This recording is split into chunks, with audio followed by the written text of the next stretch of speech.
दोस्तों, दिल्ली कैपिटल और राजस्थान रॉयल की टीम के बीच आईपीएल का 32वां मैच दिल्ली के अरुण जेटली स्टेडियम में खत्म हो चुका है, जहां इस मैच में छक्के चौकों की बरसात देखने को मिली। और इस मैच में राजस्थान ने टॉस जीतकर पहले गेंदबाजी चुनी थी और उनका यह फैसला शुरुआत में बेहद ही खराब साबित हुआ, क्योंकि दोस्तों दूसरे ओवर में ही अभिषेक पॉल ने इस मैच में कमाल की बैटिंग करते हुए 23 रन बना दिए थे और वही इस मैच में काफी घातक बल्लेबाजी कर रहे थे।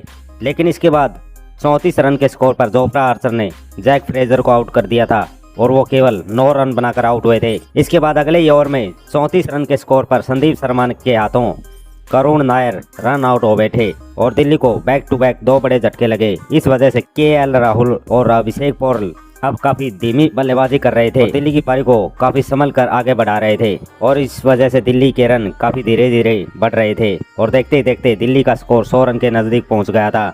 लेकिन तभी 97 रन के स्कोर पर जोफ्रा आर्चर ने केएल राहुल को आउट कर दिया और राहुल 32 गेंदों में 38 रन बनाकर आउट हुए। इसके बाद बल्लेबाजी करने उतरे स्टीफन स्टेप। दूसरी तरफ अभिषेक पॉल अपने अर्ध तक से केवल 1 रन दूर खड़े थे, तभी वो वनेंदु हसरंगा की गेंद पर 37 गेंदों में 49 रन बनाकर आउट हो गए। इसके बाद बल्लेबाजी करने उतरे कप्तान अक्षर पटेल और कप्तान अक्षर पटेल ने इस मैच में आखिरी में आकर कमाल की बैटिंग करी। उन्होंने एक के बाद एक छक्के चौके मारकर इस मैच में दिल्ली का स्कोर जल्दी जल्दी आगे बढ़ाया। लेकिन 146 रन के स्कोर पर महेश तीक्षणा की गेंद पर वो आउट हो बैठे। लेकिन तब तक अक्षर पटेल ने 14 गेंदों में 2 छक्के 4 चौकों की मदद से 34 रनों की शानदार पारी खेल डाली थी। इसके बाद आशुतोष शर्मा बल्लेबाजी करने उतरे। इसके बाद आखिरी 2 ओवरों में इन दोनों बल्लेबाजों ने काफी कमाल की बैटिंग करते हुए दिल्ली का स्कोर 188 रन तक पहुंचा दिया था 5 विकेट के नुकसान पर, जहां पर स्टीफन स्टेप 18 गेंदों में 34 रन बनाकर नॉट आउट थे, तो आशुतोष शर्मा ने भी 15 रन बनाए थे और राजस्थान की तरफ से जोफ्रा आर्चर को 2 विकेट हाथ लगी थी। अब ये मैच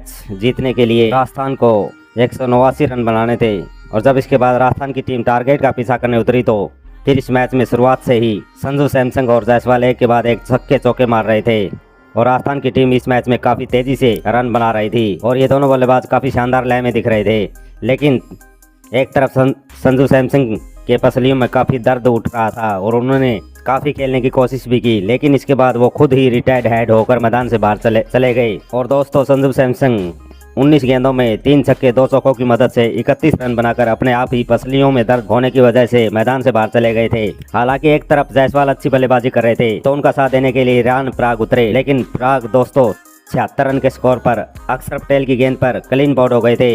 इसके बाद जायसवाल का साथ देने के लिए नीतीश राणा उतरे, जो कि काफी धीरे धीरे बल्लेबाजी कर रहे थे। इसी बीच 34 गेंदों का सामना करने के बाद जायसवाल ने अपना अर्ध तक पूरा कर लिया था और दोस्तों धीरे धीरे ये मुकाबला पूरी तरह रोमांचक होता जा रहा था। लेकिन तभी जायसवाल 51 रन बनाकर कुलदीप यादव की गेंद पर आउट हो गए थे। इसके बाद नीतीश राणा का साथ देने के लिए ध्रुव जुरैल उतरे और इसके बाद इस मैच में नीतीश राणा ने एक के बाद एक छक्के चौकों की बरसात कर दी थी। हालांकि उनका कैच भी छूट गया था, लेकिन इसके बाद उन्होंने केवल 26 गेंदों में अपना अर्ध तक पूरा कर डाला था।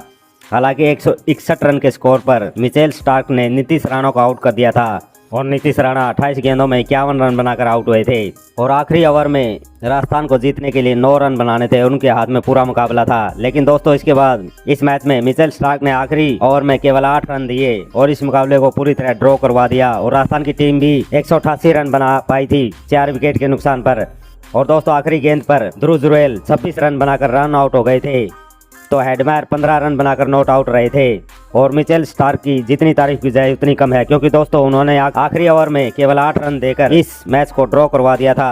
और इसके बाद दिल्ली की तरफ से सुपर ओवर में गेंदबाजी करने के लिए स्टार्क उतरे और दूसरी तरफ हेडमायर और पराग बल्लेबाजी करने उतरे, जहां इन दोनों बल्लेबाजों ने केवल 11 रन बनाए थे और इस मैच में पराग 4 रन बनाकर रन आउट हो गए थे, तो जायसवाल बिना खाता खोले आउट हो गए थे और हेडमायर ने 5 रन बनाए थे। इसके बाद दिल्ली की तरफ से टारगेट का पीछा करने के लिए केएल राहुल और स्टीफन स्टेप उतरे और गेंदबाजी करने के लिए संदीप शर्मा। और इसके बाद इस मैच में चौथी गेंद पर ही स्टीफन स्टेप ने शानदार छक्का लगाकर इस मैच में दिल्ली को शानदार 2 गेंद पहले ही इस सुपर ओवर में शानदार जीत दिलवा दी थी, जहां राहुल 7 तो स्टीफन स्टेप 6 रन बनाकर नॉट आउट रहे और दिल्ली की टीम सुपर ओवर में मैच जीत चुकी है। तो दोस्तों ऐसे क्रिकेट से जुड़ी सभी खबरों के लिए चैनल को सब्सक्राइब